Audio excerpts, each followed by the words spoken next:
ಒಬ್ಬ ನೃತ್ಯ ಕಲಾವಿದರ ಆ ಸುಂದರವಾದ ಚಲನೆಗಳ ಹಿಂದೆ ಎಷ್ಟೆಲ್ಲ ಕಥೆಗಳು ಅಡಗಿರುತ್ತವೆ ಅಲ್ವಾ?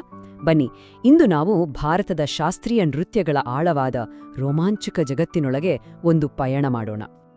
ಹೌದು, ನಾವು ನೋಡೋ ಪ್ರತಿಯೊಂದು ಹೆಜ್ಜೆ, ಪ್ರತಿಯೊಂದು ಮುದ್ರೆ ಇದೆಯಲ್ಲ, ಅದು ಬರೀಯೊಂದು ಮೂವ್ಮೆಂಟ್ ಅಲ್ಲ. ಅದ್ರ ಹಿಂದೆ ಸಾವಿರಾರು ವರ್ಷಗಳ ಇತಿಹಾಸ, ಸಂಸ್ಕೃತಿ ಮತ್ತು ಕಥೆಗಳ ಒಂದು ಜೀವಂತ ಪರಂಪರೆಯೇ ಇದೆ.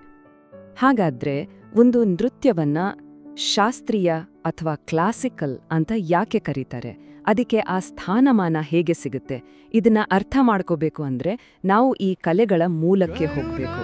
ಅಂದ್ರೆ ಇವೆಲ್ಲವನ್ನೂ ರೂಪಿಸಿದ ಒಂದು ಪ್ರಾಚೀನ ಗ್ರಂಥದ ಕಡೆಗೆ. ಅದೇ ಈ ನಾಟ್ಯಶಾಸ್ತ್ರ. ಈ ಪ್ರಾಚೀನ ಸಂಸ್ಕೃತ ಗ್ರಂಥ ಕೇವಲ ನಿಯಮಗಳ ಪುಸ್ತಕ ಅಲ್ಲ, ಇದು ನಮ್ಮ ಎಲ್ಲಾ ಪ್ರದರ್ಶನ ಕಲೆಗಳಿಗೆ ಒಂದು ರೀತಿ ಬೈಬಲ್ ಇದ್ದ ಹಾಗೆ. ನಾಟಕ, ನೃತ್ಯ, ಸಂಗೀತದ ಮೂಲ ತತ್ವಗಳನ್ನೆಲ್ಲ ಇದೇ ಸ್ಥಾಪಿಸಿದ್ದು.